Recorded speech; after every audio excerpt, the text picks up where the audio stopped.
Кешке 9 арты эфирда Татарстан хабарлары программасының төп чыгарылышы студияда Фәнис Камал, хайырлы кич. Татарстанда тикшерелгән 21 оешманың 5-сендә Роспотребнадзорның яңа күрсәтмәсе үтәлмәгәнлеге ачыкланган исегезгә төшерәбез. 10 ноябрьдән эшчеләре коронавируска каршы вакцинаның беренче компонентын ясатмаган оешма предприятиеләргә штраф сала башлаганнар инде. Хезмәткәрләрнең 80%-ында QR-код булырга тиеш. 22-сеннән чикләүләрнең катлаулануында көтәләр, җәмәгать транспортына махсус кодсыз кирип булмаячак. Теманы Рания Абдрахманова дәвам итә.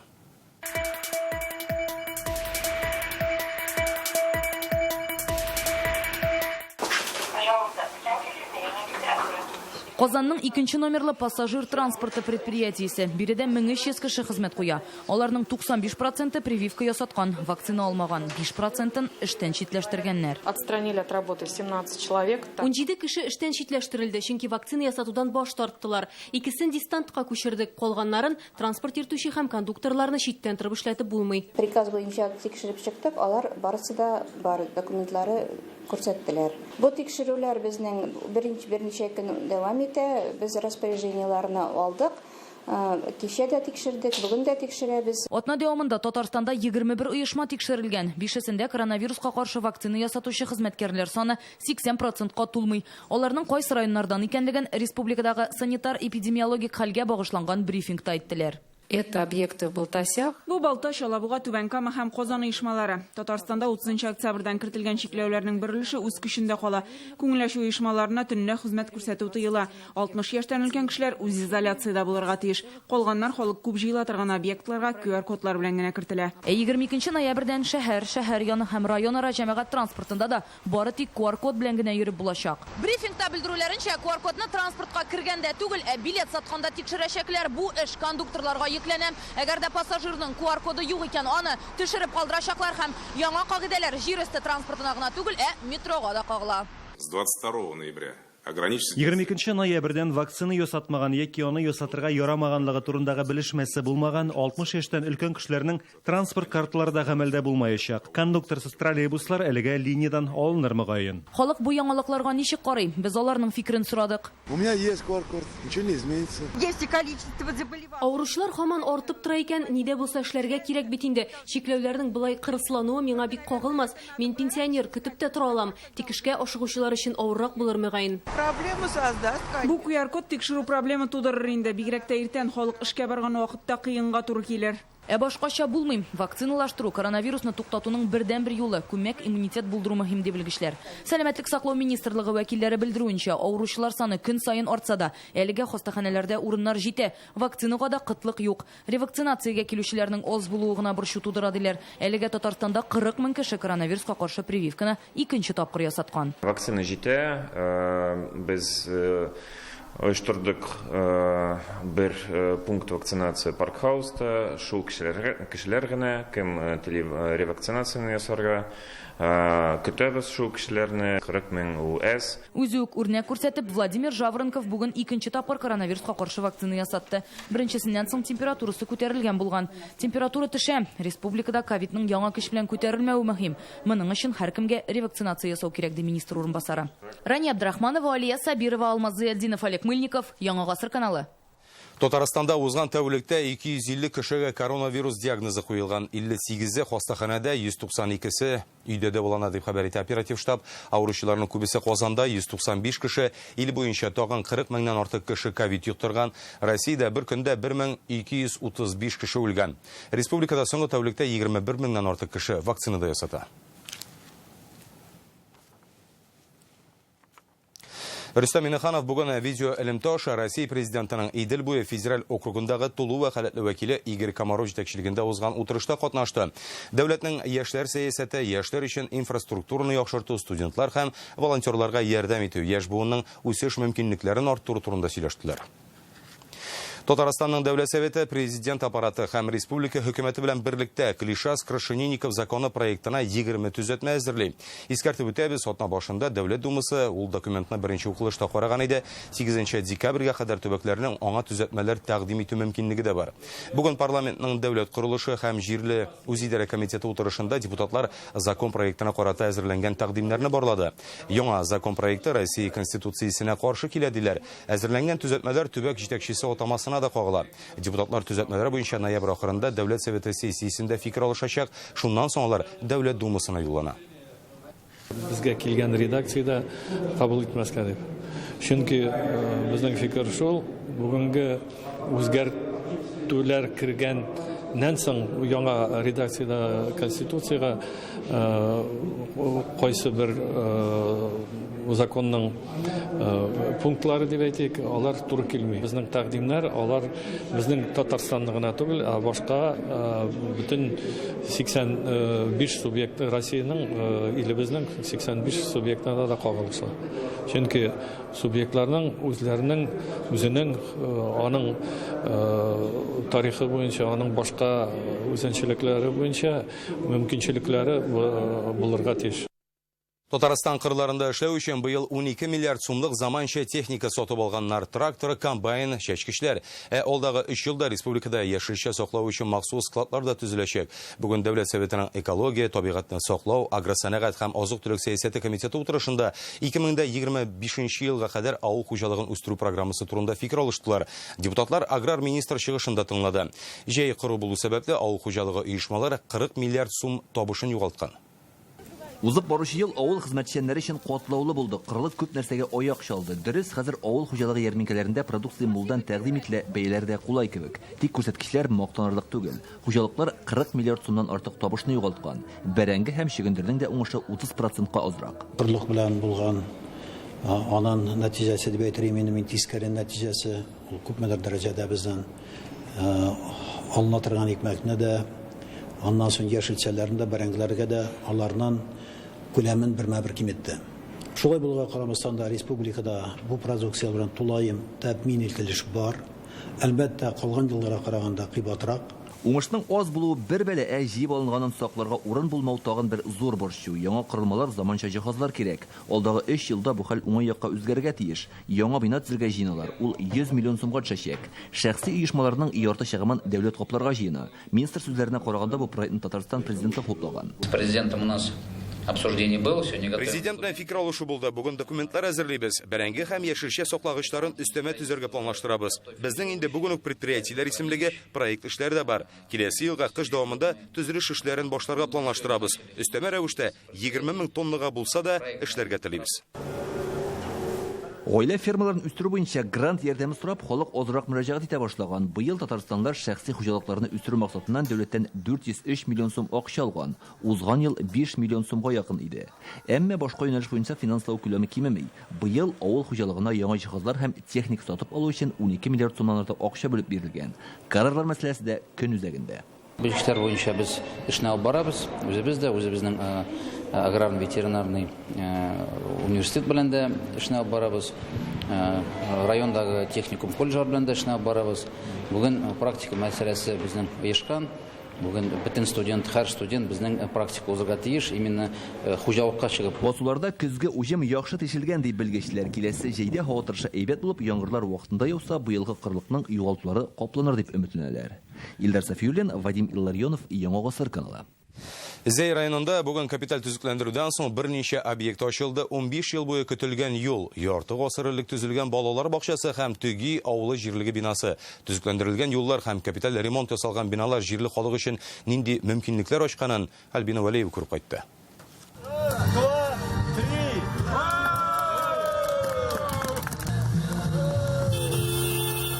Яңартылган Төги Гулькин автоюлының беренче булып махсус техник уза. Бу участок 3 зур авылны Төги, Алексеевка, Олы Батрас торак пунктларын тоташтыра. Аларда 400-гә якын кеше яши. Җирле халык белдерүенчә, юлсызлыктан 15 ел буе интеккәннәр. Бек внимание обращайттылар инде җилләргә. Автожуллар югыя, гулкиннәргә дә югыя. Түземле булсын, җимерле торган булмасын, безнең качественный җиллар бездән торсын инде, менә шул сөз. Ну, эшләүләр җиңел булмады инде. Караңгыдан караңга хәтле эшлисәң, асфальт бирдек. Бөтенесен эшләп тапшырабыз инде менә җиллар. 10 чакрымнан артык юл республика программасы буенча төзекләндерелә. Ремонт эшләре 3 ел буе барган, 285 миллион сум акча тотыла. Бу юлларда йөргән кешеләр исән-сау йөрсеннәр. Бик зур рәхмәт әйтәсем килә үзебезнең президентыбыз Рөстәм Нургаевич Миңнехановка. Республикада юл төзелешенә, юлларны тотуга булган зур әһәмият өчен. Заман сәнәгать паркы янында да яңа юл ачтылар, аның озынлыгы 2 чакрымнан артык. Әзәй шәһәрендәге 10-нчы балалар бакчасында да бүген зур тантана. Капиталь ремонттан соң ул янәдән сабыйларны кабул итәргә әзер.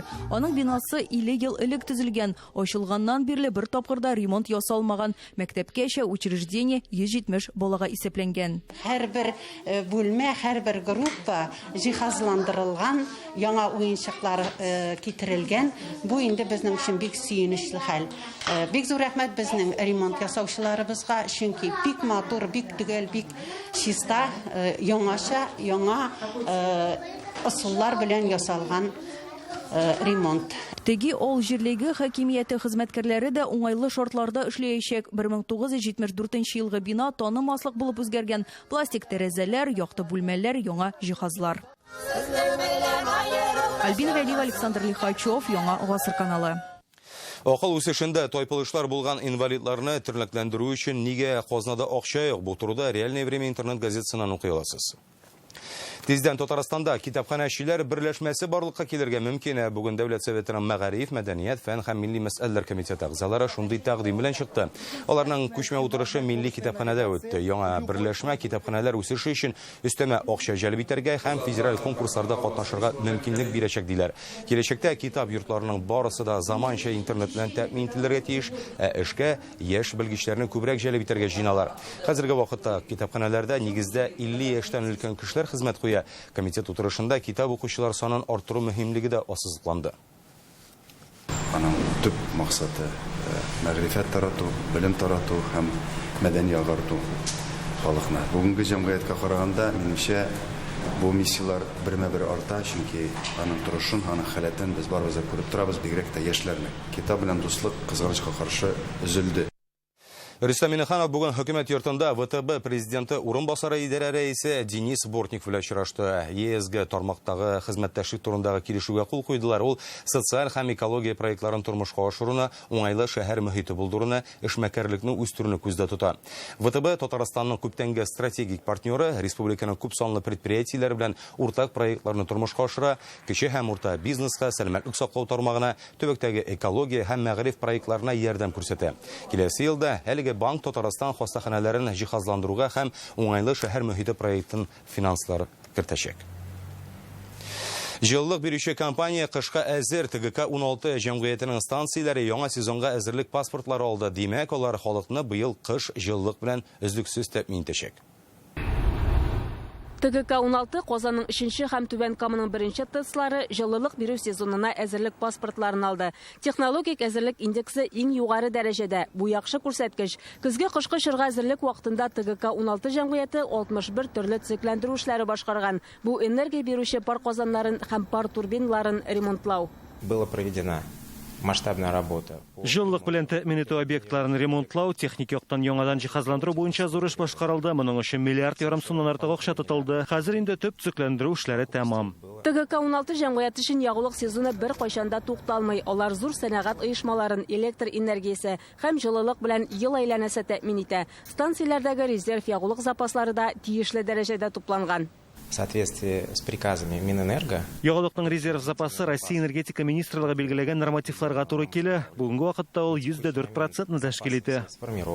ТГК-16 станцияләре бар тикшерүне дә уңышлы узды һәм үзләренең ышанычлы җитештерүче булуларын кабат раслады.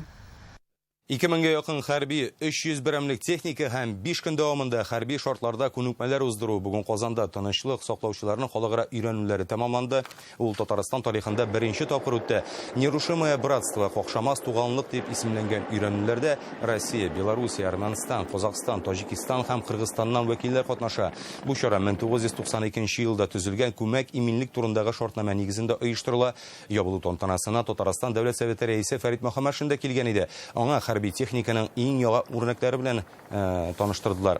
Фәрит Мөхәммәтшин билгеләп үткәнчә, төрле илләрдән килгән белгечләр үзләрен бары тик уңай яктан гына күрсәтә алган. Главное, то, что есть специалисты, люди в погонах, глубоко знающие свою ответственность свое место в этой главной задаче во времена, когда новые вызовы, новая ответственность в мире сближает нас, роднит нас, и мы в братском строю единых братских народов с этой великой миссией. Я поздравляю с завершением.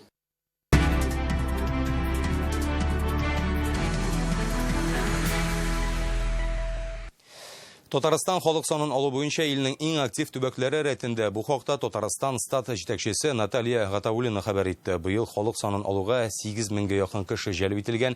Сан алучылар, күзәтүчеләр, волонтерлар, белгечләр бу җанисәпне иң озыны дип атый. Ул 1 ай бара. Моңа кадәр халыкны 10 көн эчендә санаганнар. Бу юлы сан алучылар йорттан йортка йөри. Моңа өстәп махсус участоклар һәм дәүләт хезмәтләре порталында да анкета тутырга булыша. Республиканың баш статисты сүзләренә караганда Татарстанлылар килеп исәп алучылар белән аралашуга өстенлек биргән. Дәүләт хезмәтләре порталында анкета тутырган кешеләр андагы мәгълүматны халык санын алу ахырына кадәр яңадан тикшерә алалар.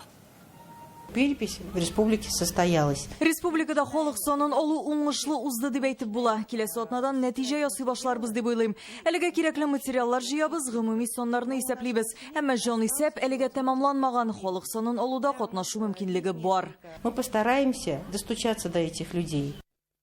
Халык санын алучыны өйегездә көткән булып ул килмәгән икән. Федераль кайнар линия телефонына шалтыратырга кирәк номеры безнең экранда. Җанисәп белән бәйле хукук бузуларга юлыккан очракта Татар конгрессы каршындагы юридик хезмәт телефоны да эшли.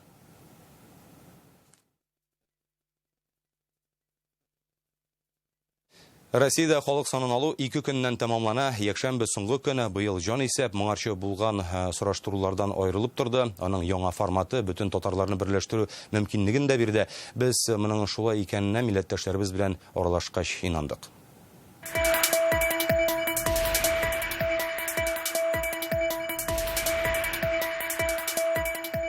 Гражданство Россия, национальность татарин, конечно же. Чиләбе өлкәсе Евгений Гайнулов халык санын алуда үзен дә, хатынын да 3 баласында терки. Дәүләт хезмәтләре порталы аша бик җайлы. Мондый чорда чыгып йөрмәүең хәерлерәк ди ул. 10 ел элек җанисәп вакытында Магнитогорск шәһәрендә 20 мең татар теркәлгән булган. Хәзердә кимен куймаска исәпләре. Мой прапрапрадед, да, Гайнула. Минем бабам Гайнулла, фамилиям Гайнулов, дөресрәге Гайнуллин булырга тиеш. Тумышым белән Свердловск өлкәсенең Асбест шәһәреннән. Әтиенләр төп асбестлар түгел. Әтиемнең гаиләсе Татарстаннан, әнием ягыннан бабалар Белгород өлкәсеннән килгәннәр. Они приехали из Татарстана. В детстве я очень стеснялся быть татарином. Беләсезме, балачакта мин татар булырга уялдым, чөнки тирәвендә барысы да руслар гына кебек иде. Динар Ибраһимов атлы булуым мине татар дип әйтүләрен кыенсынып кабул иттем. 2000 елда күлияткә укырга кергәч, барысы да үзгәрде. Без бик күп татар музыкасын уйнадык, татар мәзәкләрдә еш яңгырый иде. Әкренләп үзаңым шунда үзгәрде. Хәзердә мин татар дигән милләтем белән горурланам. Я татарин, я горжусь этим. Назовите свою фамилию и отчество. Томск өлкәсе 10 ел элек халык санын алган вакытта биредә 17 меңнән артык татар кешесе исәпләнгән. Милләттәшләребез сан буенча 2нче урында. Быел да җанисәптә актив катнашалар. Они белә, ул минем белә татарча сөйли. Анарга 90 була, Алла бирсә. Акылы, ачып, намаз та укый. Әтием минем шахтер. Татарстандан килгән иде. Соңгы җанисәптә татар милләте Удмуртиянең 7% халкын тәшкил иткән булган. Аларның күбесе авылларда яши, әмма Ижауның үзендә дә татар бистәсе бар. Җанисәпче Рәсилә Габдрахманова участогында 200 шәхси йорт, аларны йөреп бетергән диярлек. Алар инде хәбәрдар, татар дип яздырырга кирәклегендә, бу саннарның безнең илебез өчен татар милләтенең урынын саклау өчен бик мөһим икәнен аңлыйлар. Һәм менә шушы яктан татар әбиләре булса инде бик картлар булса да, алар менә шушы эшнең мөһим икәнен аңлыйлар һәм бик рәхәтләнеп, дөрес итеп җавап бирәләр. Ул горурлык кына түгел инде ул. Менә үзеңә тагын әле безнең татар кешеләренә хас булган бөтен кагыйдәләрне дә күз алдына китерәсең әйткән вакытта. Татар булып яшәү минем өчен бик зур горурлык.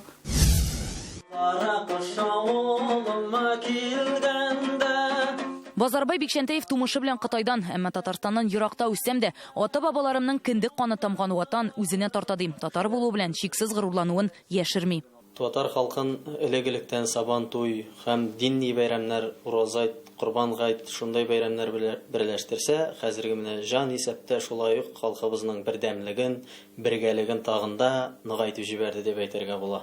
Әлбәттә, бабаларым татар булгач, мин дә татар.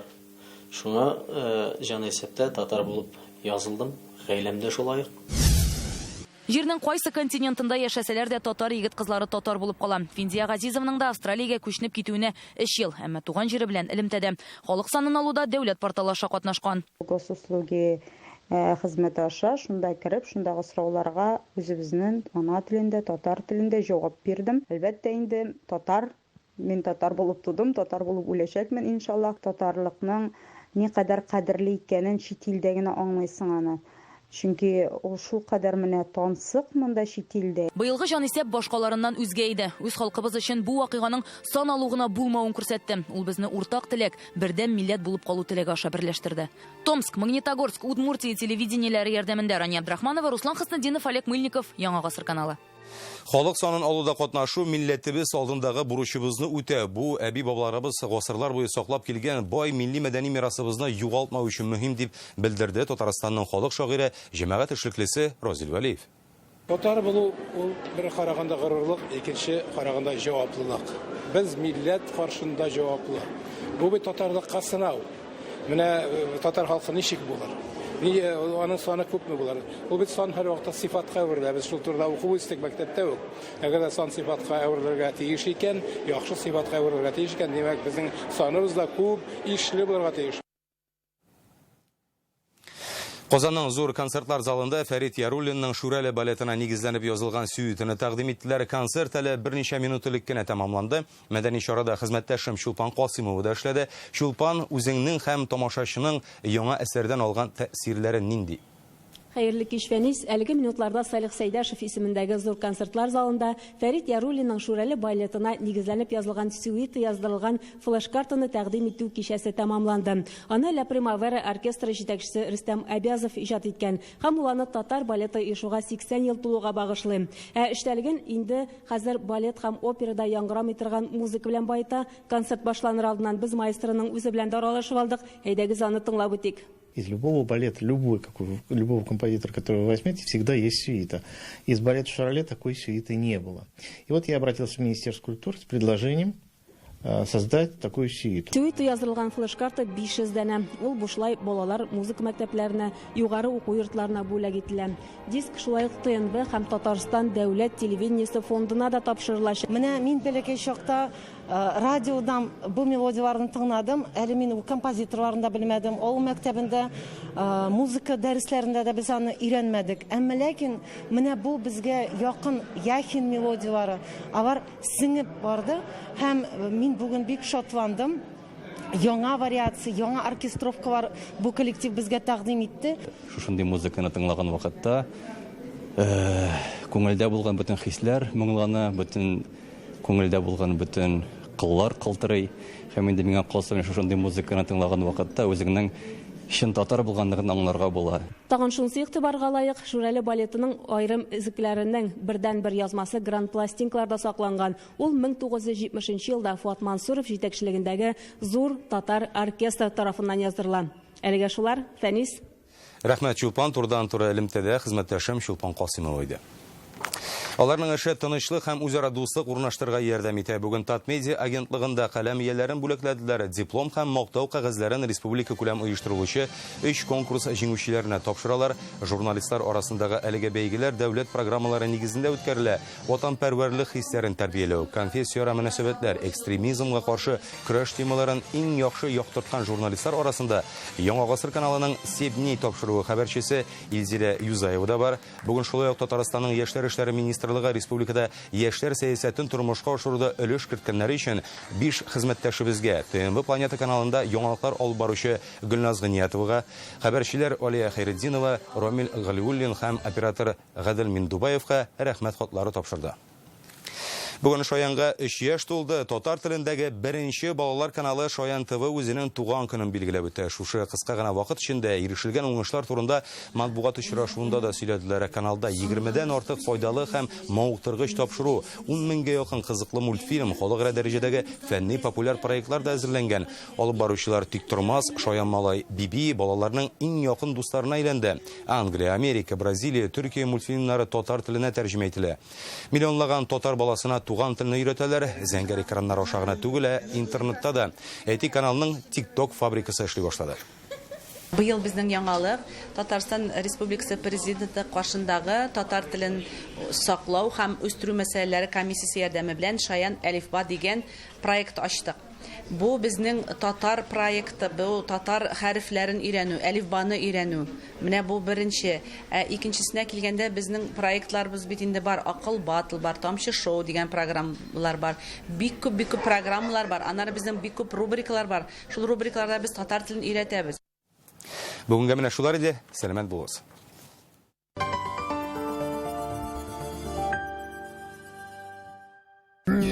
Nissan, ВРРТ купил, скидку 200 тысяч и резину получил. Автоцентр РРТ 212 30 10. Холодильник с технологией Full No Frost от компании Pozis – это энергосберегающее охлаждение, сохранение полезных качеств продуктов и отсутствие необходимости разморозки. Центр проктологии Алан Клиник. Лечение геморроя без операции. Нам доверилось более 200 тысяч пациентов. 555 1 555. Хирургическое лечение в стационаре «Здоровье семьи». Высококвалифицированные хирурги.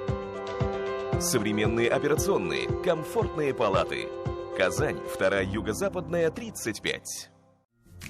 Озандагы Акбарсдом фатирларына гаилә ипотекасы бары тик 0,55% шалтыратыгыз.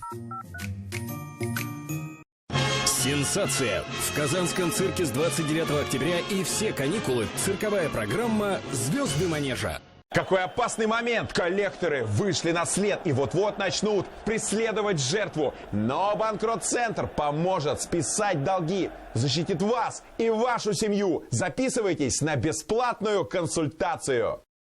Медицинский центр «Фармте» приглашает пройти компьютерную томографию легких на новейшем аппарате. Без очереди, всего за 2800 рублей. Дети бывают разные, большие и маленькие, задумчивые и веселые. Но иногда им требуется помощь. 4 и 5 декабря в Казани помощь детям с ДЦП по технологии Ульзибата. Звоните 253 80 73. Аякларда варикоз бармы, сызлымы, йөрергә авырмы? Артмед флебология үзәге лазер ярдәме белән операциясыз, авыртусыз һәм яра эзе калдырмыйча заманча дәвалау усулын тәкъдим итә. Бу куркынычсыз, тиз һәм яхшы нәтиҗәле усул. Артмед җиңел адымнар белән алга. Центральная научно-методическая ветеринарная лаборатория диагностирует болезни животных, птиц, рыб и пчел, проверяет качество и безопасность пищевой продукции и сырья, зерна, кормов, проводит исследования в области карантина растений и семян, почвенно-экологические экспертизы. ЦНМВЛ – это декларирование и экспертная оценка, уникальные программы обучения, дезинфекция и фумигация, организация МСИ, разработка системы ХАСП, спецоценка условий труда. Проверяем качество, гарантируем объективность.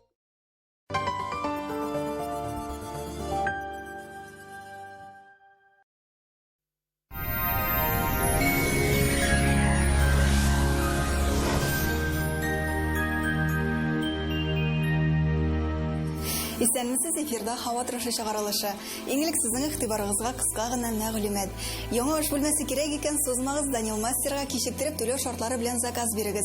Ноябрь ахырына кадәр китереп бирү, фатирга кадәр менгерү һәм җыю бушлай. Аш бүлмәсенең 3 проектын мөрәҗәгать иткән көнне күрергә мөмкин. Данил Мастер, телефоны 2 167 166. Яндекс погода мәгълүматы буенча көньяк чыгыш Бөгелмә, Баулы, Азнакайда көн буе кар, карлы яңгыр явачак. Республикабызда һава шартлары үзгәрми диярлек. Шулай ук явым төшемле җилле урыны белән буранлы. Температурада минус саклана, төньяк көнчыгышта минус 1 градус.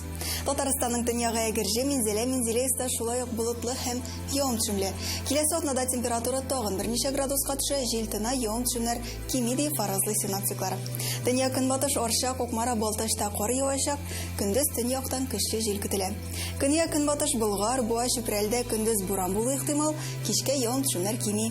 Татарстанның үзәк районнары Чиста, Әлмәт, Мамадышта циклон тәэсирендә кар һәм карлы яңгыр явачак. Температура 0 градус. Урында һава шартлары нәкъ без теләгәнчә кояшлы булмаса да, болытлар артында кояш бар. Ул һәрчак күңелләрне җылытсын. Сезнең игътибарыгызга тагын бер файдалы мәгълүмат. Хәтфә яфрагы сыгынтысыннан ясалган Гиделикс тамчылары һәм сиробы ютәлдән бөтен гаиләне дәвалый. Гиделикс ютәлне йомшарта һәм спазмны киметә. Аны яңа туган балаларга да бирергә була, чөнки ул спиртсыз һәм шикәрсез.